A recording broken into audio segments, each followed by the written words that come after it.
واجب الاحترام حاضرین حضرات، اللہ تبارک و تعالی کی حمد و ثنا کے بعد اللہ تبارک و تعالی ارشاد فرما رہا ہے، وہی ہے جو نازل فرما رہا ہے اپنے محبوب بندہ پر روشن آیتیں تاکہ تمہیں نکال لے کفر کے اندھیروں سے ایمان کے نور کی طرف، اور بے شک اللہ تعالی تمہارے ساتھ بڑی شفقت فرمانے والا، ہمیشہ رحم فرمانے والا ہے۔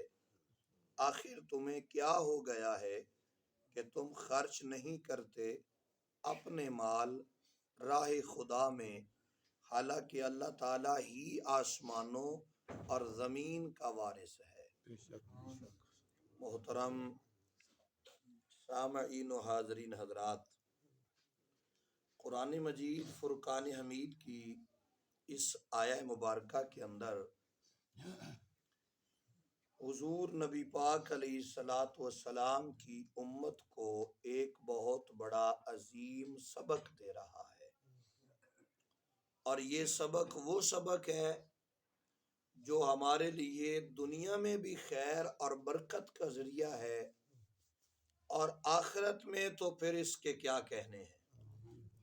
ارشاد ربانی ہے، اللہ تعالیٰ ارشاد فرما رہا ہے اس آیت میں، رب ذوالجلال کی رضا اور دین کی سربلندی کے لیے اس کی راہ میں مال خرچ کرنے کی ترغیب دلائی جا رہی ہے کہ اللہ کی راہ میں اپنا مال خرچ کرو، دل کھول کر راہ خدا میں اپنا مال خرچ کرو، اور اس بات کی ذرا پرواہ نہ کرو کہ تمہاری اولاد کا کیا بنے گا۔ آج ہر بندے کے ذہن میں یہ بات آتی ہے کہ میں یہ بھی کر لوں، میں وہ بھی کر لوں، میری اولاد کے کام آئے گا۔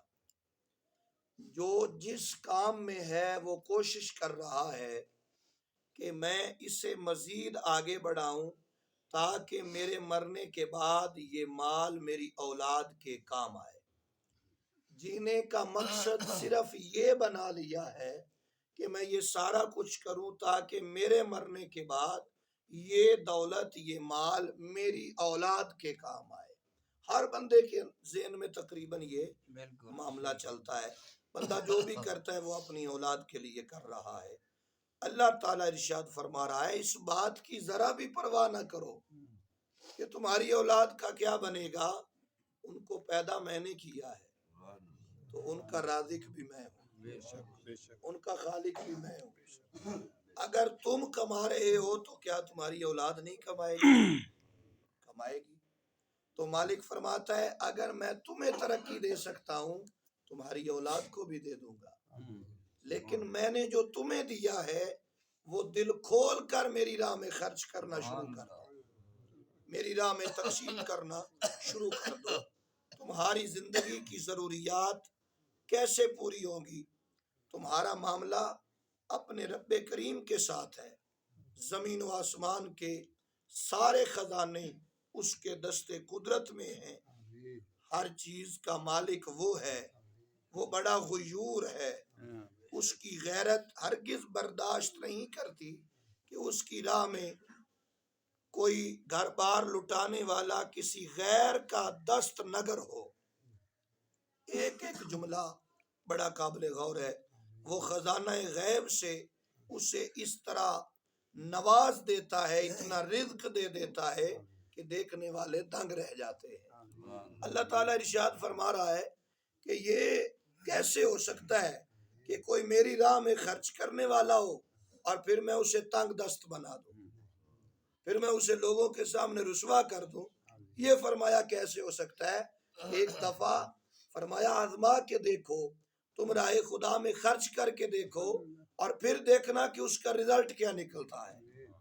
اگر بندہ مال خرچ کرے اس کی راہ میں تو مالک اسے اس کی جزا عطا فرماتا ہے، تو وہ جنہوں نے اپنے جسم کا ایک ایک خون کا قطرہ راہ خدا میں خرچ کر دیا، راہ خدا میں تقسیم کر دیا اور راہ خدا پر اپنی گردن بھی کٹوا دی تو مالک ان کو کتنا اجر عطا فرمائے گا۔ ایک طرف ہے ہمارا مال جو ہمیں ہمارے مالک نے عطا کیا ہے، وہ مال خرچ کرو تو رب فرماتا ہے کہ میں تجھے کسی کے غیر کا دست نگر نہیں ہونے دوں گا، کسی غیر کے سامنے میں تمہیں ہاتھ نہیں پھیلانے دوں گا کہ میں مجبور ہو چکا ہوں مجھے کچھ دے دو، ہاتھ پھیلاؤ۔ فرمایا ایسا نہیں ہونے دوں گا، میں رازق ہوں، میں تمہیں دوں گا۔ ایک طرف صرف بندہ مال خرچ کرتا ہے تو اسے تو اتنا بڑا انعام، رب فرماتا ہے کہ میری غیرت یہ گوارا نہیں کرتی کہ یہ راہ خدا میں خرچ کرنے والا ہاتھ کسی کے سامنے جا کے ہاتھ پھیلائے۔ تو فرمایا جو گردنیں راہ خدا میں تقسیم کر رہے ہیں، گردنیں کٹوا رہے ہیں، حق کے علم بردار بن کر اپنی جانوں کا نذرانہ پیش کر رہے ہیں اور اپنے ملک، وطن، قوم اور اسلام کی خاطر اپنی جان تک دینے کے لیے تیار ہیں، مالک فرماتا ہے میں انہیں بھی رسوا نہیں ہونے دوں گا۔ مال خرچ کرنے والے کو اگر میں اتنی عزت دیتا ہوں تو جو جان میری راہ میں دے رہا ہے، مالک فرماتا ہے دنیا کے اندر تجھے یہ اعزاز دے دیا جائے گا، بھلے تیرے جیتے ہوئے وہ لوگ نہ کہیں لیکن تیرے مرنے کے بعد وہ یہ کہیں گے بندہ بہت اچھا تھا۔